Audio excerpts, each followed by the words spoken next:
کیا غزہ میں امن عارضی ثابت ہوگا؟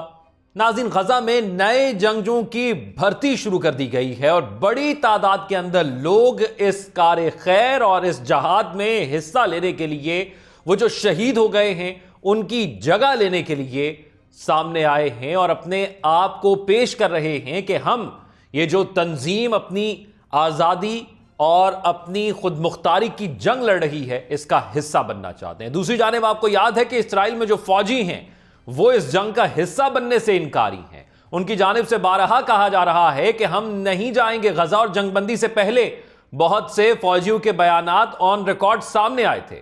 دوسری جانب ایک اور اہم معاملہ یہ ہے کہ تیل کی ترسیل کا خفیہ نیٹ ورک، روس اور ایران کتنا تیل برآمد کرتے ہیں اور اسے کون خریدتا ہے؟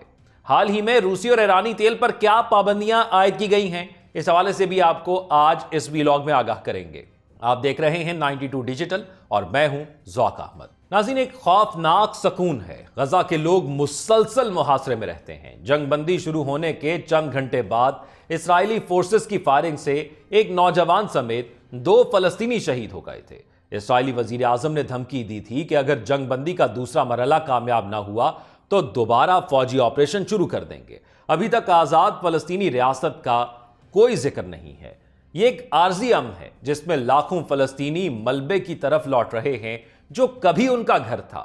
اس کے نیچے اب بھی لاشیں دبی ہوئی ہیں۔ ان میں ہر ایک نے اس نسل کشی میں اپنے خاندان کے کسی فرد یا جاننے والے کو کھو دیا ہے، جس کی وجہ سے 47,000 سے زیادہ لوگ شہید اور ہزاروں دیگر شدید زخمی ہوئے ہیں۔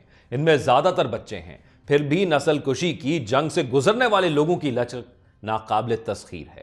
تباہ حال ان گلیوں کی سڑکوں پر فلسطینی پرچم لہراتے ہوئے جنگ بندی کا جشن منانے والے ہزاروں لوگوں کا تماشا مشکلات کے سامنے ان کے عزم کو واضح کرتا ہے۔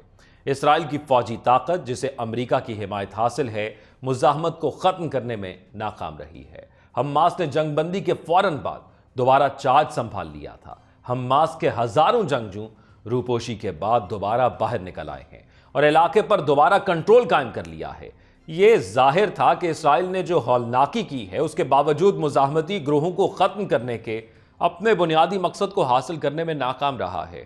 کچھ اطلاعات کے مطابق اسرائیلی فورسز کے ہاتھوں شہید ہو جانے والے جنگجوؤں کی جگہ مزید لوگ بھرتی ہونا شروع ہو گئے ہیں اور وہ خود اپنے آپ کو والنٹری پیش کر رہے ہیں۔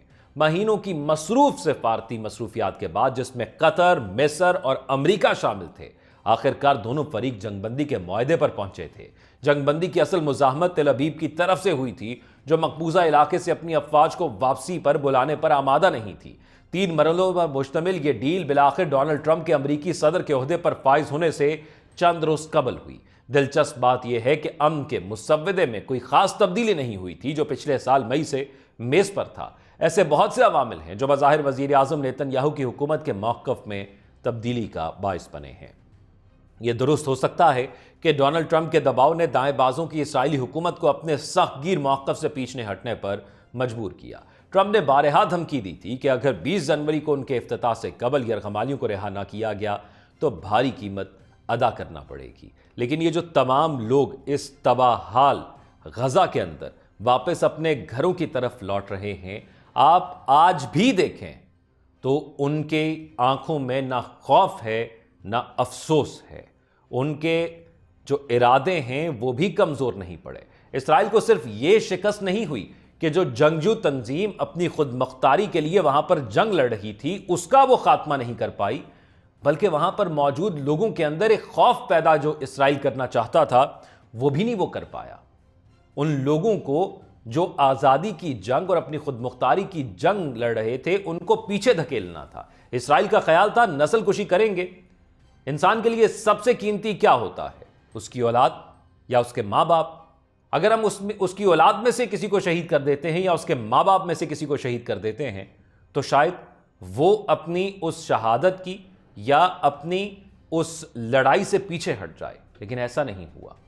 حالیہ جو سروے وہاں سے سامنے آ رہے ہیں، یہ تو ضرور سامنے آ رہا ہے کہ 21 سال لگ جائیں گے اس ملبے کو اٹھانے میں۔ یہ بھی پتہ لگ رہا ہے کہ جن گھروں میں کبھی وہ لوگ رہا کرتے تھے غزہ کے، آج وہ ان کی قبریں بن چکی ہیں اور انہی گھروں اور انہی بلڈنگز کے ملبے کے نیچے وہ لوگ دفن ہوئے ہیں. نہ جانے کتنا عرصہ لگے گا ان کی لاشوں کو نکالنے کے لیے. لیکن جو اصل جذبہ ہے وہ اسی جگہ قائم ہے. وہ آج اپنے اس گھر کے ملبے کے اوپر بیٹھ کر یہ نعرہ لگا رہے ہیں کہ ہم نہیں جھکیں گے، نہ ہی پیچھے ہوں گے. وہ تمام لوگ جو والنٹیئر کر رہے ہیں اپنے آپ کو اس جنگ کے لیے اور مزید طاقت بڑھا رہے ہیں، مزید قوت بڑھا رہے ہیں، مزید سہارا بڑھا رہے ہیں، وہ اس بات کی یقین دہانی کرا رہے ہیں کہ اگر پھر کسی نے میلی آنکھ ہماری اس زمین پر رکھی یا ہم پر کسی طرح کی فورس اپلائی کرنے کی کوشش کی تو پھر دوبارہ ویسا ہی جواب دیا جائے گا.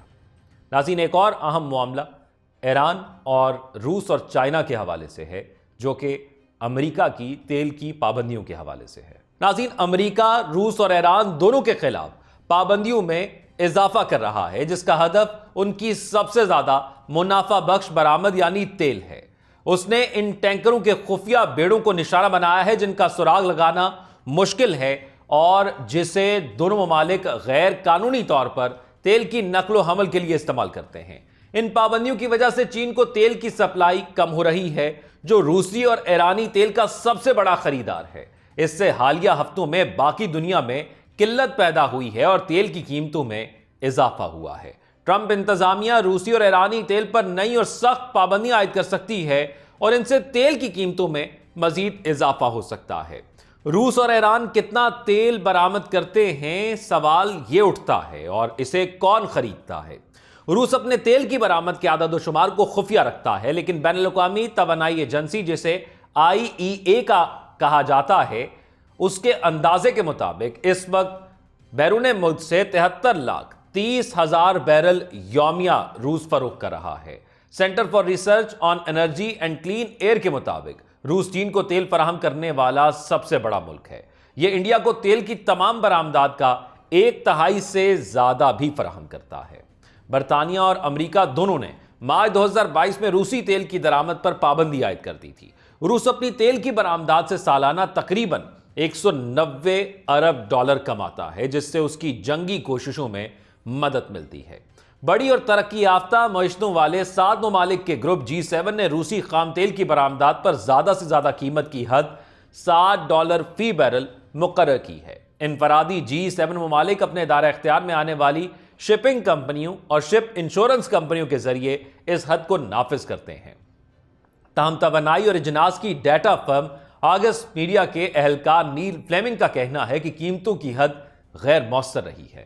گزشتہ سال کے بیشتر عرصے میں روسی تیل جیسا کہ یورلس خام تیل بیرون ملک $60 فی بیرل سے زیادہ اور بعض اوقات $75 فی بیرل سے زیادہ میں فروخت ہوتا رہا ہے. خیال کیا جاتا ہے کہ ایران تقریباً 17 لاکھ BBD برآمد کرتا ہے، جس میں سے تقریباً 12 یا 13 لاکھ BBD چین جاتا ہے.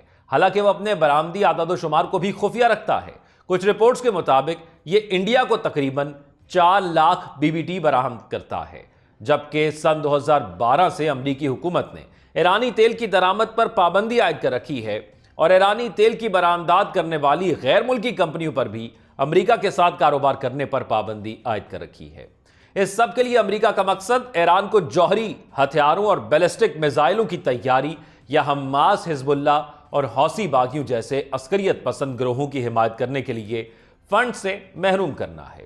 ڈونلڈ ٹرمپ نے 2019 اور 2020 میں بطور امریکی صدر اپنی پہلی مدت کے دوران ان پابندیوں کو سخت کیا تھا. تاہم ایران اب بھی چین کو بہت زیادہ تیل برآمد کرنے کا انتظام کرتا ہے، جزوی طور پر کیونکہ اس کا زیادہ تر حصہ چھوٹی ریفائنریاں خریدتی ہیں جسے ٹی پارٹس یعنی چائے کے برتن کا نام دیا جاتا ہے.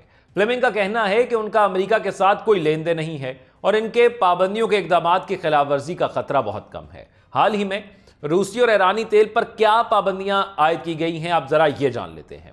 روس اور ایران سے تیل برآمد کرنے والوں نے تیل کو ٹینکروں میں منتقل کر کے پابندیوں سے بچنے کی کوشش کی ہے، جو شیڈو فلیٹ یا ڈارک فلیٹ بناتے ہیں. شیڈو فلیٹ ٹینکر ان ممالک میں رجسٹرڈ ہیں جو بحری جہازوں کی ملکیت کی تفصیلات کو غیر واضح رکھنے کی اجازت دیتے ہیں. اس سے امریکہ کے لیے پابندیوں کی خلاف ورزیوں پر ان کے مالکان کو سزا دینا مشکل ہو جاتا ہے. ڈارک فلیٹ ٹینکر اپنے سفر کو خفیہ رکھنے کے لیے سمندر میں اپنے ٹرانسپونڈرز کو بند کر دیتے ہیں،